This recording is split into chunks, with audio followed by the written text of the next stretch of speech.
Hello students, how are you all? I hope you all are safe and fine at your home. So today we are going to continue our next topic, that is about infectious disease. So infectious disease क्या होता है? Infectious disease ऐसी disease होती है, ऐसी बीमारी होती है जो किसकी वजह से होती है? वायरस, बैक्टीरिया, फंगाई, प्रोटोजोआ, इन जर्म्स की वजह से। ठीक है, कोई जर्म्स की वजह से अगर ह्यूमंस इन्फेक्ट हो जाते हैं, ठीक है, अगर उन्हें इन्फेक्शन लग जाता है तो वो डिसीज़ क्या कहलाती है? Infectious disease. अब ये जो इन्फेक्शियस डिसीज़ होती है, ये क्या होती है? कम्युनिकेबल होती है। कम्युनिकेबल मतलब ये फैल सकती है, ठीक है, स्प्रेड हो सकती है, इसीलिए इन्हें कम्युनिकेबल डिसीज़ भी कहा जाता है। सो आज हम पढ़ेंगे कि वो कैसे स्प्रेड होती है। So infectious disease spread through various mediums. इनके कुछ मीडियम्स होते हैं, किसी ज़रिए से ये स्प्रेड होती है। So cholera, dysentery and typhoid spread through infected water and food. तो ये जो है क्लोरा, डायसेंट्री एंड टाइफाइड, ये कैसे स्प्रेड होती है? Through water and food. अगर वाटर और फूड में इन्फेक्शन होता है, इसके थ्रू वो फैलती है, स्प्रेड होती है। Food and water can get infected with germs. तो अगर इन्फेक्ट किया हुआ फूड और वाटर अगर हम कंज्यूम कर लेते हैं, खा लेते हैं, तो हमें ये बीमारी हो सकती है। Then influenza, pneumonia, chickenpox and common cold spread through air. तो इन्फ्लुएंजा भी मोस्टली कोल्ड के जैसे ही होता है, ठीक है, उसमें फीवर होता है एंड कफ एंड कोल्ड होता है। चिकन पॉक्स, निमोनिया में भी हाई फीवर होता है, देन बहुत ही ज़्यादा कफ एंड कोल्ड रहता है। Chickenpox you all know, see this picture is this, in this picture this baby is having chickenpox, smallpox आ जाते हैं। Then common cold spread through air. ये चीज़ें कैसे स्प्रेड होती है? इट स्प्रेड्स थ्रू एयर की वजह से। एयर में जब जर्म्स होते हैं, germs are release through an infected person's cough. ठीक है, जब हम कफ करते हैं, इसीलिए हमें कहा जाता है कि हमें कैसे केयरफुली कफ करना चाहिए। जब हम खांसते हैं तो हमें अपने मुंह पे रुमाल रखना चाहिए या टिश्यू रखना चाहिए, जिसकी वजह से हमारे माउथ से जो जर्म बाहर आ रहे हैं वो उसमें आ जाए और वो बाहर स्प्रेड नहीं हो। Germs are released through infected person's coughs, spits और sneezes and spread in the air। इन सारी चीज़ों की वजह से ये क्या होते हैं? एयर के अंदर स्प्रेड हो जाते हैं। जब ये एयर के अंदर स्प्रेड हो जाते हैं तो अगर उसे दूसरा कोई पर्सन ब्रीथ कर रहा है, एयर तो सभी ब्रीथ कर रहे हैं, अगर कोई दूसरा ब्रीथ कर रहा है तो वो उसकी बॉडी में एंटर कर जाते हैं। Then that person affects with the same disease. Then about ringworm and chickenpox spread through direct contact। ringworm और chickenpox अगर डायरेक्ट कांटेक्ट होता है, जैसे कि germs can pass on touching an infected person or using the person's clothes।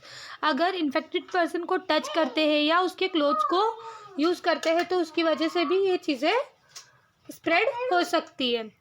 For example, अगर किसी को chicken pox है, अगर आपने उसके क्लोथ को यूज़ किया या उसके कांटेक्ट में टच किया तो वो डायरेक्टली कम्युनिकेबल है।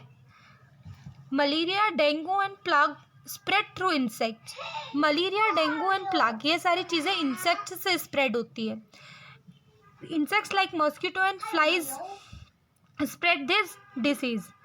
मॉस्किटो बाइट्स, अगर मॉस्किटो किसी को मलेरिया है, उसे बाइट कर लेता है, देन वही मॉस्किटो किसी और को बाइट करेगा, एक हेल्दी पर्सन को बाइट करेगा, तो मलेरिया का जो जर्म था मॉस्किटो में वो दूसरे पर्सन में ट्रांसफ़र हो जाएगा और हो सकता है कि उसे भी सेम डिसीज़ हो जाए।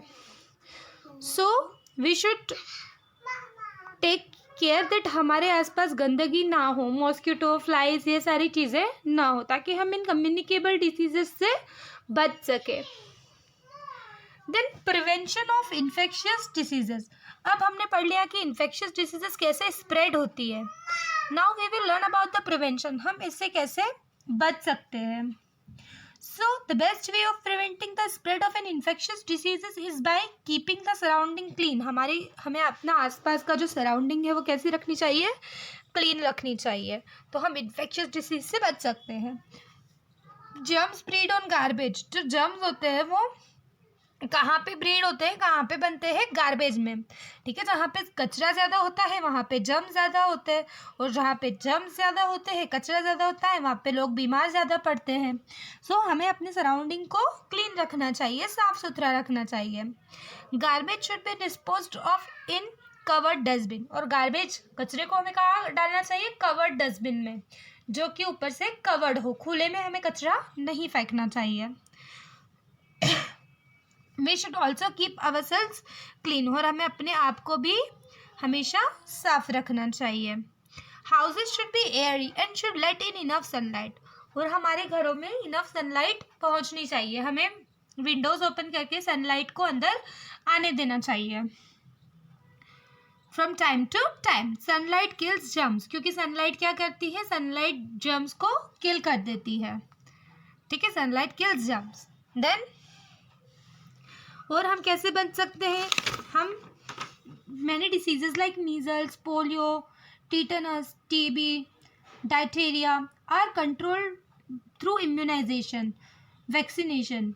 वैक्सीनेशन के थ्रू भी हम इन इन्फेक्शियस डिसीज़ को कंट्रोल कर सकते हैं.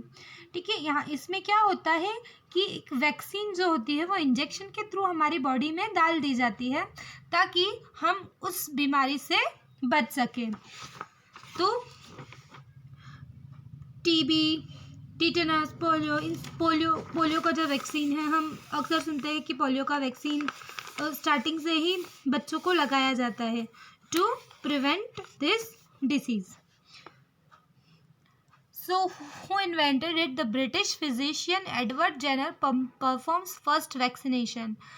तो ब्रिटिश फिजिशियन एडवर्ड जेनर ने फर्स्ट वैक्सीनेशन परफॉर्म किया था, लगाया था. And show that cowpox fluid protects against smallpox. Cowpox fluid जो था उसने किस चीज़ को प्रोटेक्ट किया, स्मॉल पॉक्स को.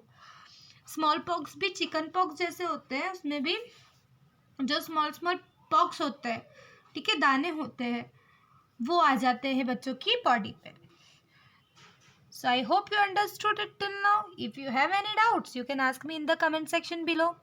और अगर आपको कोई न्यू टॉपिक समझना है तो then also you can tell me in the comment section. Thank you for watching.